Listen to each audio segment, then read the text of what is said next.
is the changes in works of John Constable, the British artist. Constable changes in works were caused by several factors, but the main of them is wedding to Mary Bicknell and her dad. And I'm going to consider the question, what influence his wife had on his career? The actuality of my topic is in the fact that no British artists are included in Russian school programs, including John Constable. The majority of teenagers and adults just don't know about them, but after all, such artists as Gainsborough and Turner affected the development of some genres of painting. And I want to tell you about John Constable, who played an important part in the formation of Impressionism. Well, let's start. The arrow. Thank you. John Constable was born 11 June 1776 in a rather poor family. Constable dreamed of becoming a landscape artist, and then he graduated from Academy of Arts. At the beginning of the 19th century, John Constable was traveling to find something that he wanted to paint and something what people would buy. He could not sell any landscapes because landscape painting was considered as the lowest genre of painting those days. The major genre in turn was portrait, but Constable was reluctant to paint anything but landscapes. In 1809, John Constable fell in love with Mary Bicknell. Naturally, Constable and Bicknell decided to get married, but Mary Bicknell's family was against that idea because Constable was too poor. 7 years later, Constable's parents died and he got a small inheritance and was able to get married to his beloved. And here comes the drastic change in his career. Since that moment, in Constable's life, luck accompanied him, and John Constable decided to shift to portrait to support his family. Never before there has been as many coming from unhinged brush portraits as in 1818. Only for his beloved, the artist started painting portraits. Then, thanks to sufficient condition, Constable dares to draw what he wants, exactly landscapes of his England. People who had already recognized his mastership in portrait painting started paying attention to his style of drawing. John Constable was different from all other landscape artists. He took nature in usual conditions and found inexhaustible wealth in simple motifs: a hollow, a creek, a boisterous stream, a road. Constable's art was quite different from the manner of painting that was popular at that time. His treatment of the nature isn't meeting standards of the academic art. Naturalism of composition, purity and freshness of color in Constable's works are combined with the richness of shades, mobility of fractional brush strokes. Constable gained recognition as a landscape writer and painted fewer and fewer portraits. Then Constable wrote a series of 6-foot paintings which are considered to be his greatest achievement. The genre for landscape started being appreciated above. Let's compare what style of painting was before John Constable and what after. Before Constable, Thomas Gainsborough pictures were popular. For example, Andrew Spear, written in 1749. All the details are nearly proportional, correct. People don't express emotions, and it feels like it's not a reality, like it's a card. The picture shows the static nature, not in the variability. Then, in art, John Constable came. He, how already said, refused any nature idealization. He represented ordinary rural areas with all their freshness and variability. William Turner appeared in art after Constable. He is the first main and most famous of Impressionists. His paintings reach a peak of movement of nature. In picture, rain, steam, and speed, sky and ground are dissolved in a haze. Blurry brushstrokes show the variability of nature. Well, let's back to Constable. Unfortunately, in 1828, his hotly beloved wife died of consumption. Only do I feel the loss of my departed angel. God only knows how my children were brought up. The face of the world is totally changed to me, Constable said. Full of grief, Constable didn't find consolation in anything except children and drawing. Due to the sad event, another change happened. His style changed and differed from all his works and led the way to Impressionism. Look how his pictures changed. They bear in themselves the pressure of uncertainty and dissonance and strongly consider the pictures of previous years. Compare two different paintings of the same place. The first is displaying the style of Constable's art before White Death. if the picture isn't charged with positive energy, but at least it's about good times, something good, something beautiful. Pictures show us how possible love his areas, but the second picture shows us possible style after death of his beloved. Picture is gloomy and rather blurred. What makes it closer to impressionism. Constable started using the heavy, depressing brown color, which earlier was so alien to him. Even the brushstrokes changed and became more abrupt. But good luck and glory don't meet the painter. John Constable becomes a full member of the Royal Academy in London, gives lectures about his style of drawing. Minuta. John Constable's paintings encouraged the development of the French painting. French masters of the 19th century collected his paintings, carefully studied them, and admired his technique. Constable's art promoted formation of realistic tendency in paintings of the 19th century and led to Impressionism. As we can see, all considerable changes in creativity and Constable's popularity happened in connection with his wife. To sum up, firstly, to support her and their family, Constable had to change the genre of painting and thus got recognition and was able to start painting his favorite landscapes. Secondly, after her tragic death, Constable changed his style of painting and influenced the formation of the new movement of the French school. Making a conclusion from his done work, we understand what role love played here, what role played Mary Bicknell in Constable's career. Good. Awesome. Questions? Describe two styles of works before her death and after. Which one do you think are better? Do you love more, not because of the death, but because of the pictures itself, considered without any death? I like pictures that are before death. They are more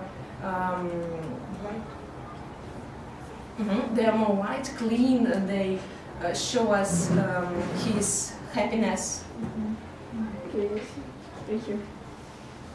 Dash, was there only Mary Bicknell that influenced his style, or were there some other things? And why do you think that Mary Bicknell was the most important one? Sum it up, please. When she died, Constable was worried about the future of their children, so it is point that made his works change. And I think it's normal when artists change his style. This evolution is normal. Any more questions, please? When Constable was more recognized, before the death of his wife or after it?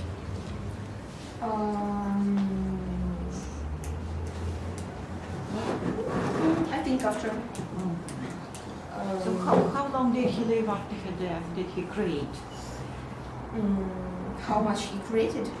How long? Years, in years. He lived Yeah. for about 12 years, if I'm not mistaken. Yeah. And why do you think he was more popular? Still going back to the question. Because Impressionists that were in French found in him his friend, his colleague that wrote as he wrote.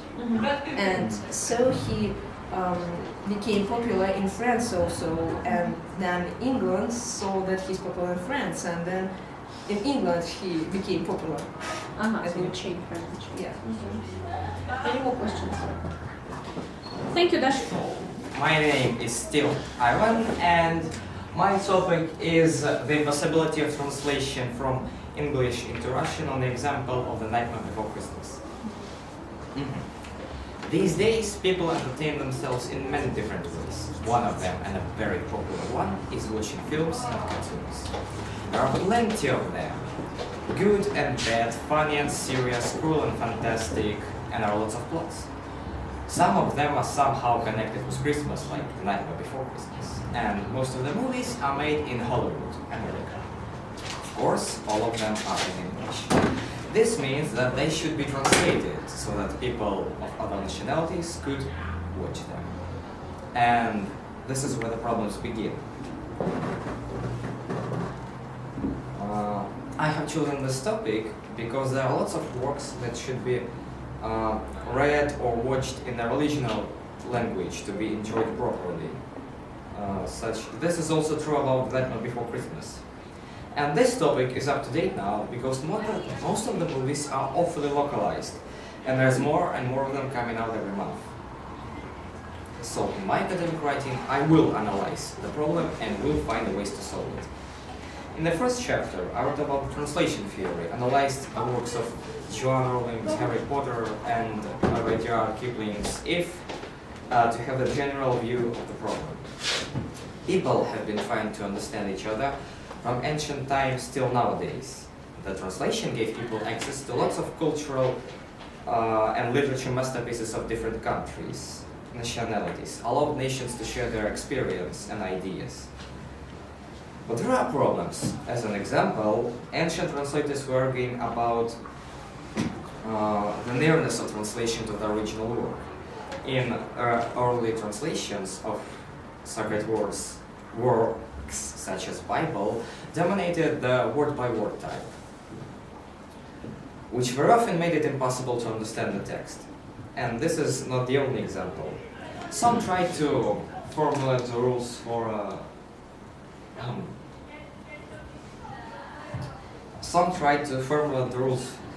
a good translator. For example, French poet and translator Etienne Dolet. They include such rules as to understand the author's intentions and to perfectly know the language from which you translate and the language you translate into. And he was not the only one.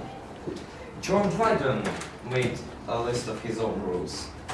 You can see him and them on the screen. There they are. However, instead of helping with translation, they often made it harder. English researcher Savory made a list of rules which are opposite to each other to prove that the translation isn't possible. For example, Joanne Rowling's franchise Harry Potter books where Severus Snape is translated as Zlodius Zley and Gilderoy Lockhart is translated as Сверкороль Чароваль, for example. As you can see, Russian translators did their best in wasting and twisting the names of characters as they wanted to. As tastes differ, one cannot choose the best version absolutely, only for the personal taste. In that second chapter, I wrote about different ways to translate and localize books, movies, and others, and their pluses and minuses. Today's leading tendency in Russia is dubbing all the films. Yes. Some believe that dubbed film ruins everything, while others are sure that it's okay. As an example is in Poland. Dubbing and subtitling both have their own pluses and minuses, so one must choose themselves. But sometimes even translating a title is a problem for our translators. For example, in some countries, there are absolutely bizarre examples of translation. Willy Wonka and the Chocolate Factory became The Boy That Drowned in Chocolate Sauce. Pretty Woman became I Will Marry a Prostitute and Save Money, and finally The Matrix was translated as Young People Who Traverse Dimensions While Wearing Sunglasses. Perfect. So, in the last chapter, I analyzed some examples of unsuccessful translation from the Nightmare Before Christmas cartoon and offered ways to solve it. In the conclusion, localizing movies is hard, but localizing musical is even harder. We all know how much problems does it cause for our translators to translate simplest verses in poems. And The Nightmare Before Christmas had the same fate.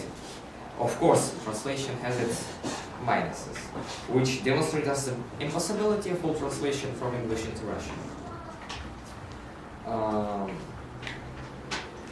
The first minus is actors. It doesn't matter how they speak, their voice is still different from the original one. And they speak with different frequency, intonation, and all that stuff, and it may influence badly on the movie because sometimes how the characters speak is not less important than what the character says.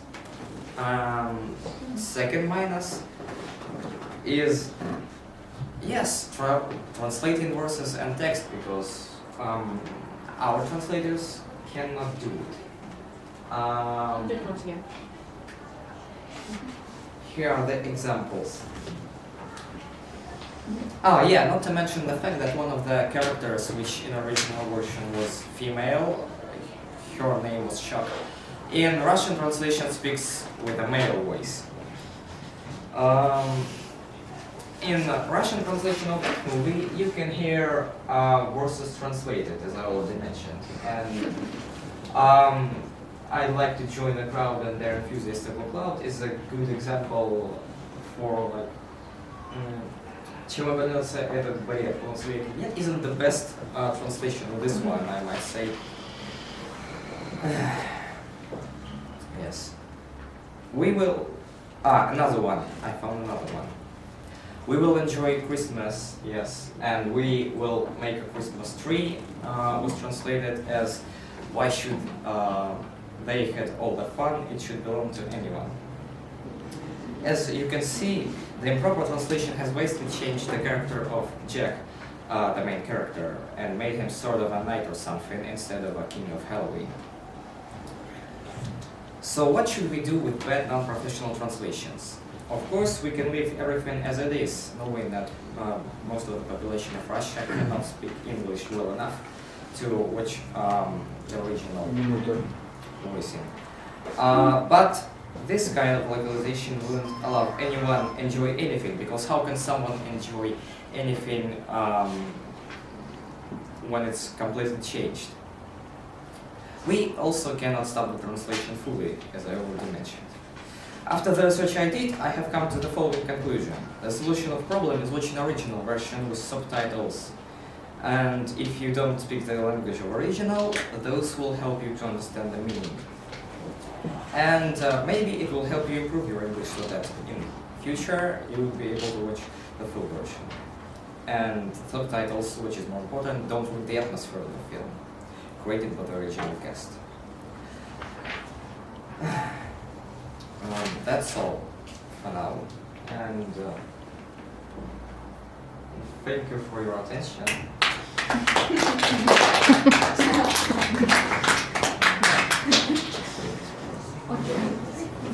Questions, please. I have a question. What about your opinion? What can we do to make this translation better? Well, Instead of the Friday when we translate this English club. yes. Completely unsatisfied by some translations. Me and friends decided to do our own movie, but that doesn't matter. I think that not letting people translate movies and localize them is the best way to solve this problem. But as I already mentioned in my academic writing, this cannot happen because most of us do not speak English well enough, and well, we just simply cannot stop translating movies. But we cannot also allow our professional translators to do the same stuff they do every month. Because in some movies, there are like few sentences in a row said by the character, and the translator just says like, what?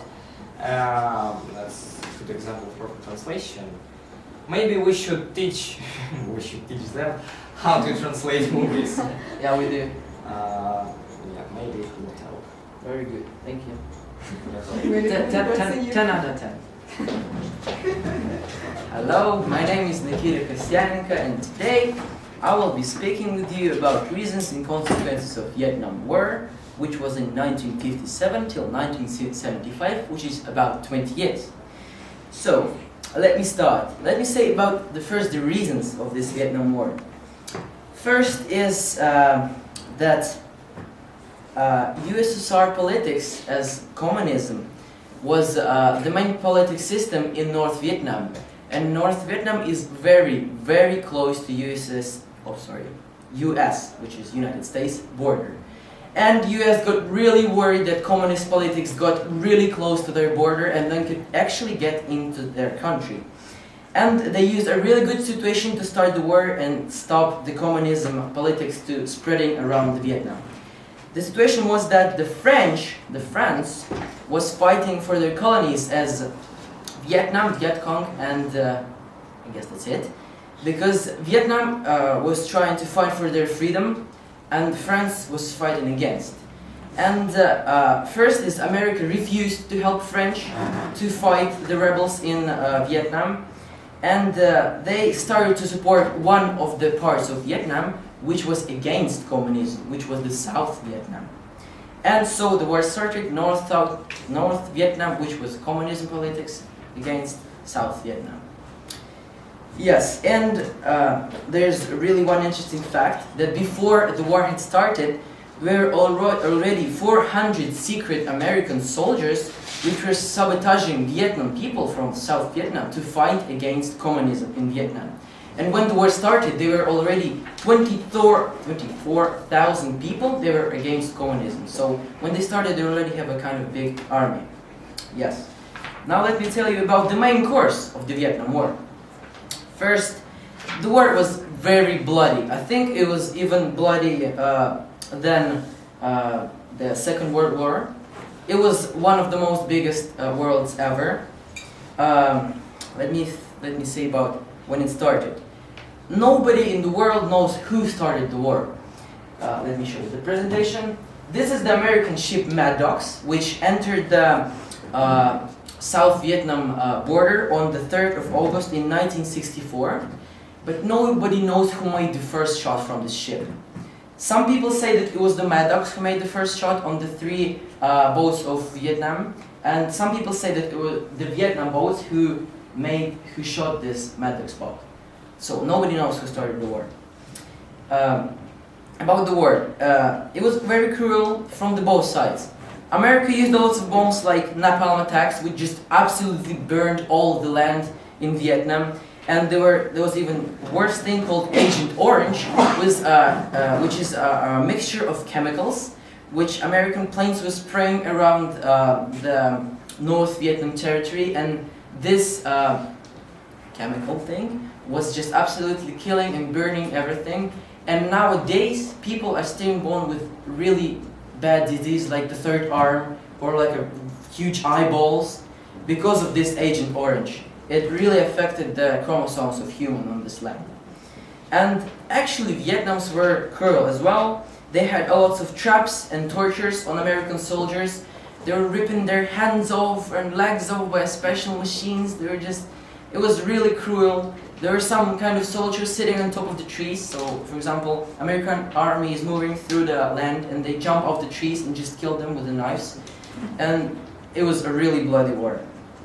So, the third aspect is actually the consequences of the Vietnam War. Always forget about the presentation.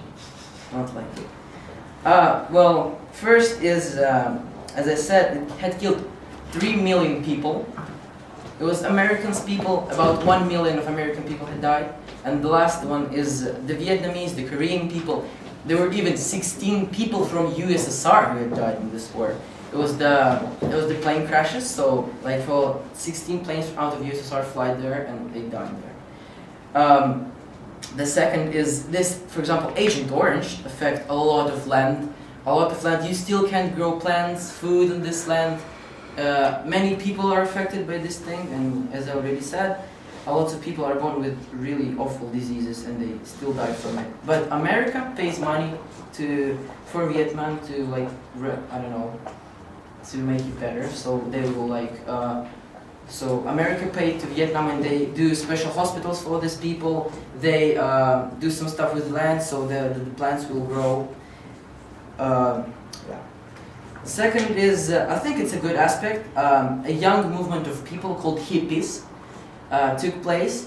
It's when the war took place, a lot of people came to the Washington and they had a really huge strikes near the White House saying we have to stop this war, there's no point for this war.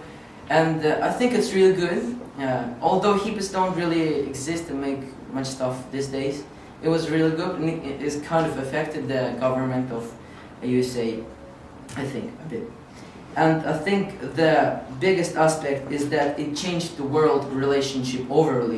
It really changed the relationship between United States and in China and Indonesia. It changed the relationship between USSR and US. I think it was one of the reasons when the Cold War started, a really bad relationship between America and Russia.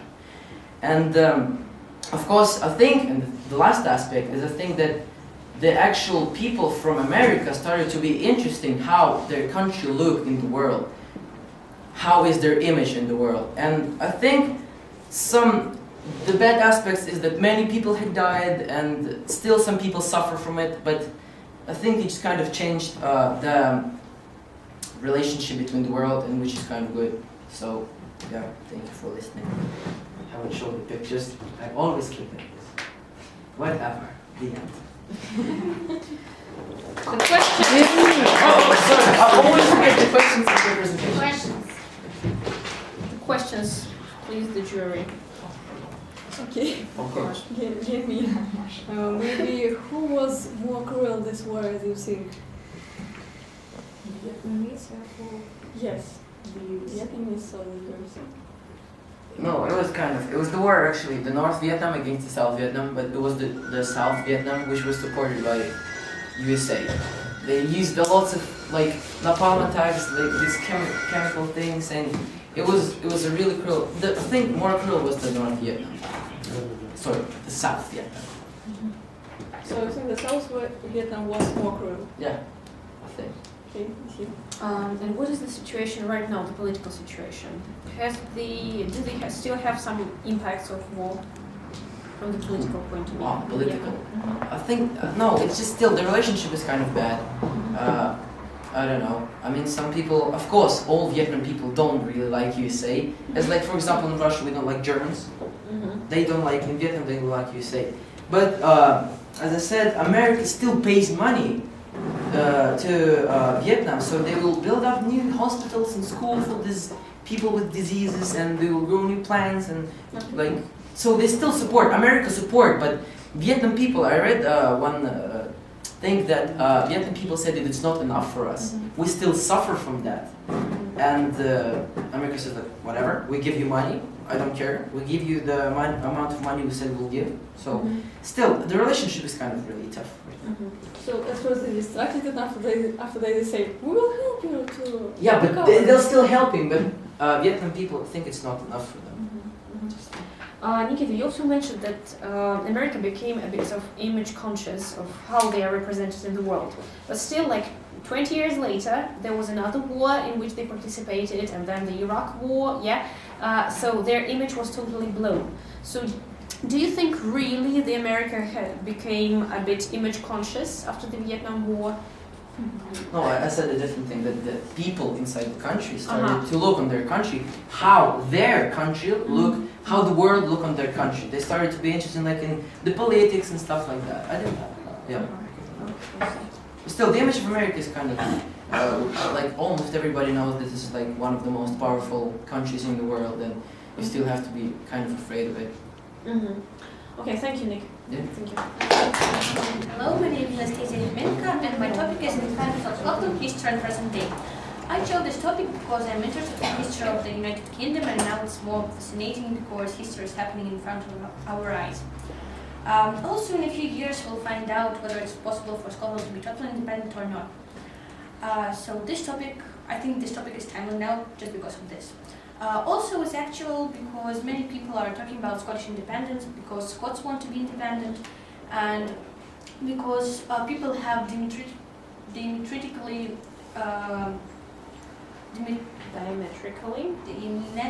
different views on this problem. It's abandonment from the United Kingdom and independence referendum in 2014.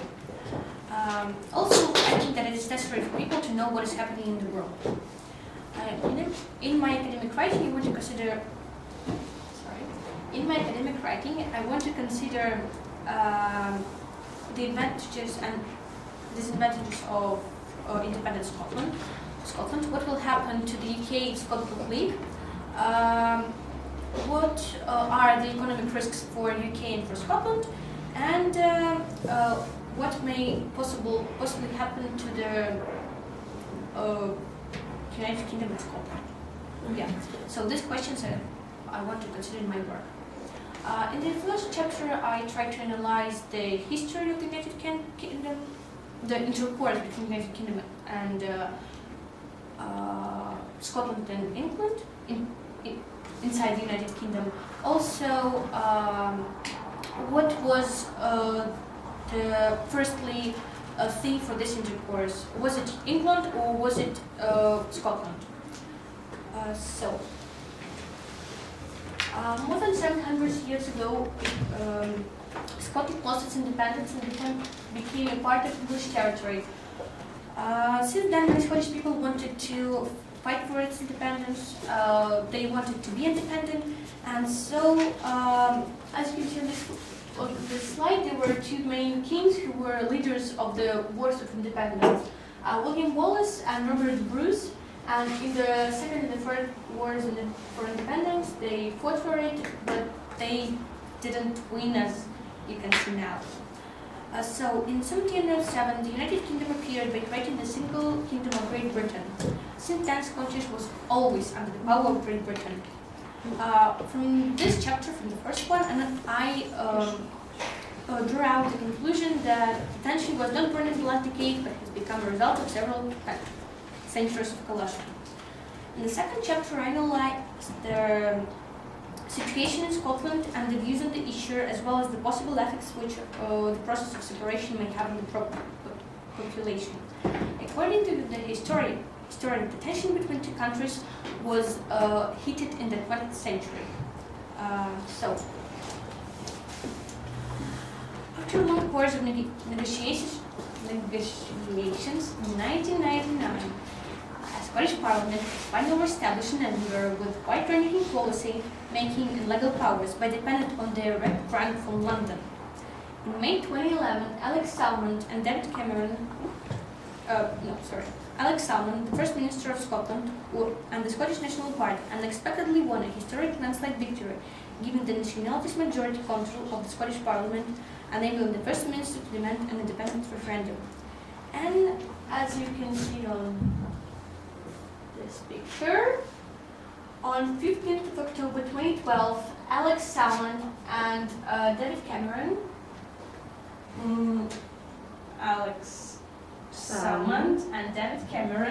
the UK Prime Minister, signed the referendum agreement. So this will enable for Scotland to have a referendum in 2014, so they can vote for their independence. So. Also, during my research, I found out some advantages and disadvantages of independent Scotland.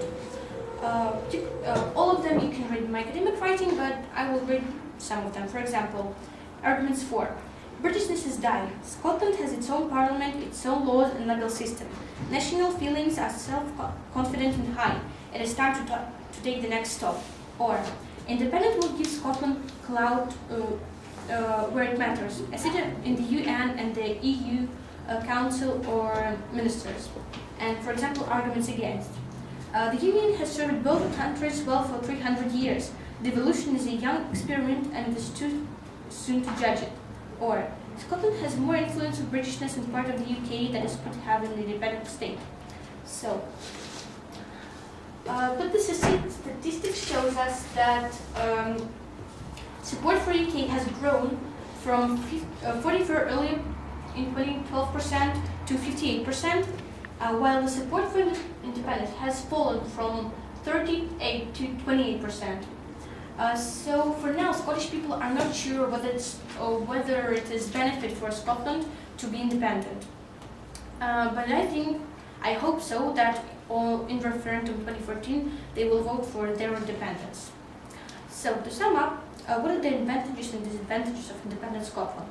If Scotland is independent, it should mean for Scots a greater direct say over one's government and more political freedom, but also greater economic risks, less security and more differences with England.